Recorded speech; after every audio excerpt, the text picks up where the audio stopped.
Albania, and Özge, a dog from Turkey. So Group 6, first I would like to say that pretty much everybody in the group did a wonderful job, gave it a lot of thought, so in my behalf and everybody else, to everyone, thank you.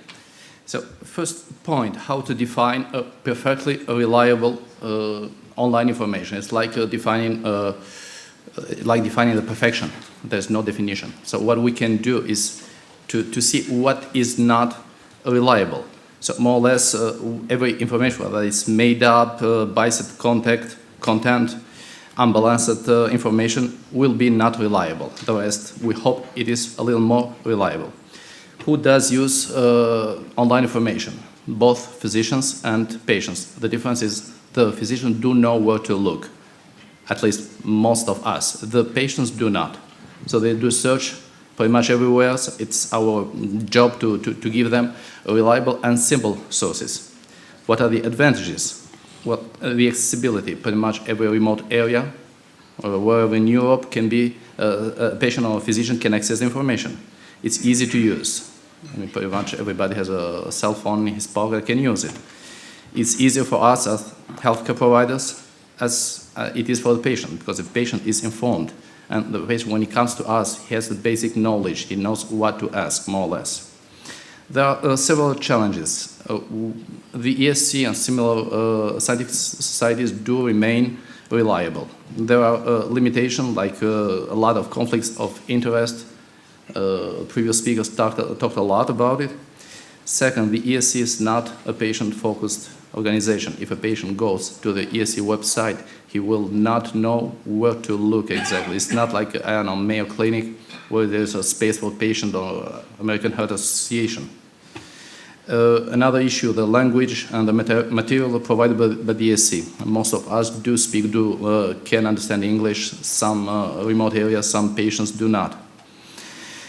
Well, the other problem, DSC does not come among first choices on search engines. If you put it on Google, whatever, I know, endocarditis or aortic stenosis, you will not find ESC as a first choice. Another issue, we have to protect users, because more we do online sharing of information, more we're suspect, more we're prone to cyber trolling and abuse for online activities. There's a real risk, we discussed the case in England, that logbooks and reflective practice may legally one day be used against us as physicians, because this is sensitive material. We know also that patient confidentiality should be maintained when sharing online information. And it has been brought up to our attention that not using guidelines as a standard in some countries can someday, for eventually economic issues, can one day be used against us as physicians. So for the moment, the guidelines we can rely on guidelines and reliable materials. Quality must be, of course, maintained. The way to generate meta-analysis and registry data has been discussed, and our opinion was to have a statistical team and statistical commentary for major papers.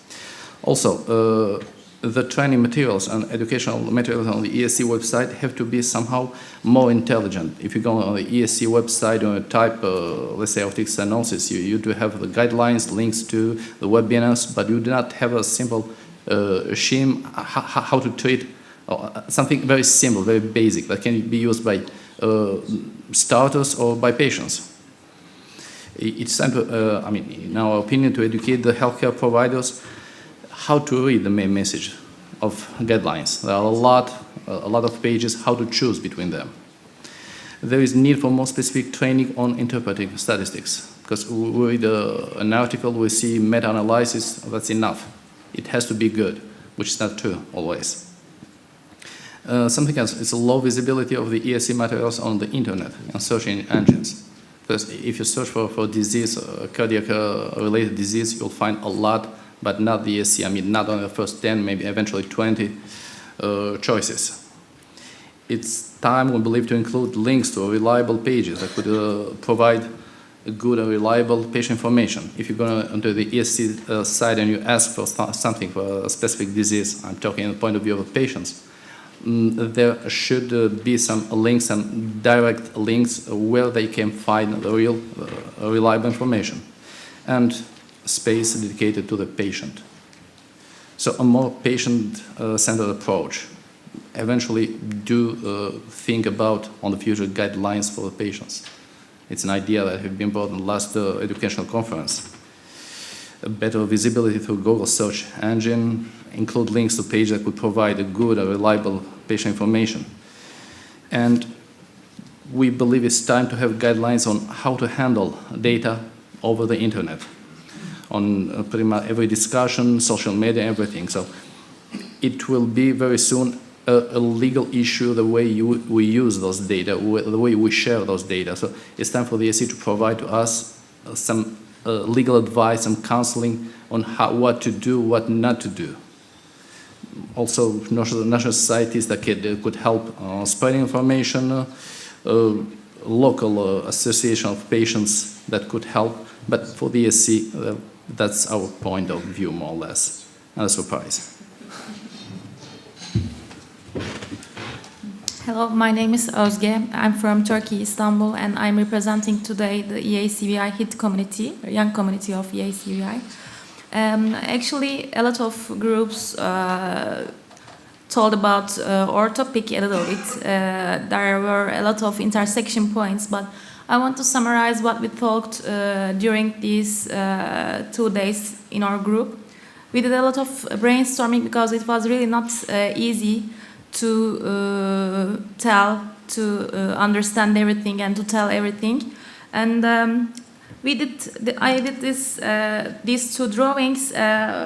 When we start with the first, actually, I want to start with the problem. The problem is the reliability. And the question is, what is reliable and what is not reliable?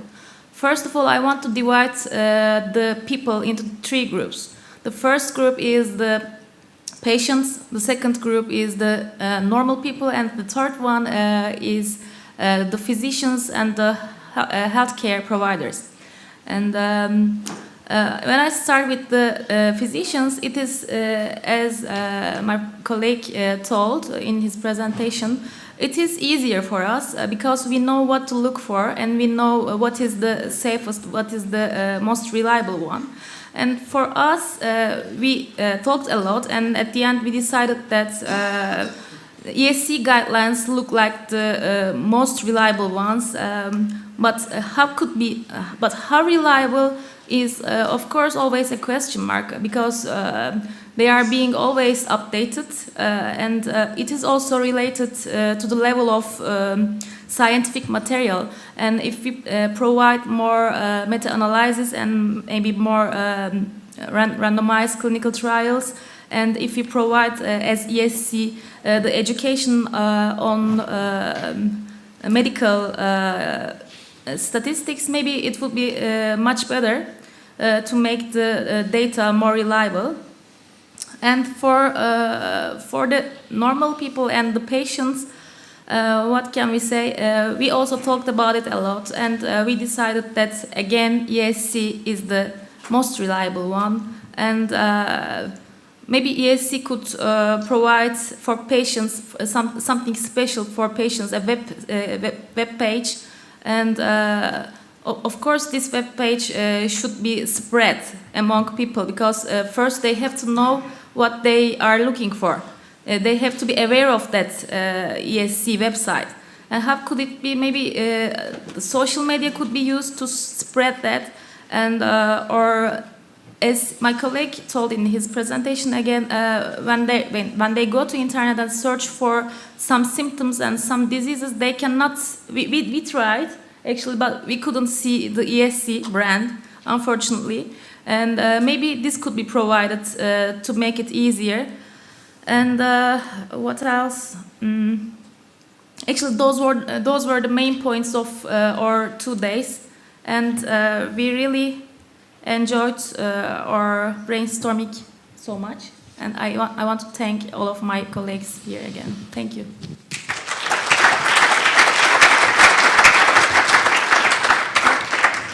Thank you very much. Couple of questions.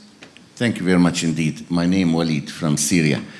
I do appreciate your presentation, really, and it's very nice. I agree with you entirely that probably, and it will be very useful if the European Society of Cardiology provide guidelines for patients. Because as you have mentioned, I mean, patients who are using digital access for information, they are more confused. I mean, this is in my own practice. And next day, they will come in a problem and they will not be able to sleep during the night. So, I mean, if you have anything titled and addressed to patients, concised and in a very comprehensive way to patients, this will make their life easier. And some of the societies in the world, they are doing that. I mean, the Canadian, the American, or whatever. Thank you.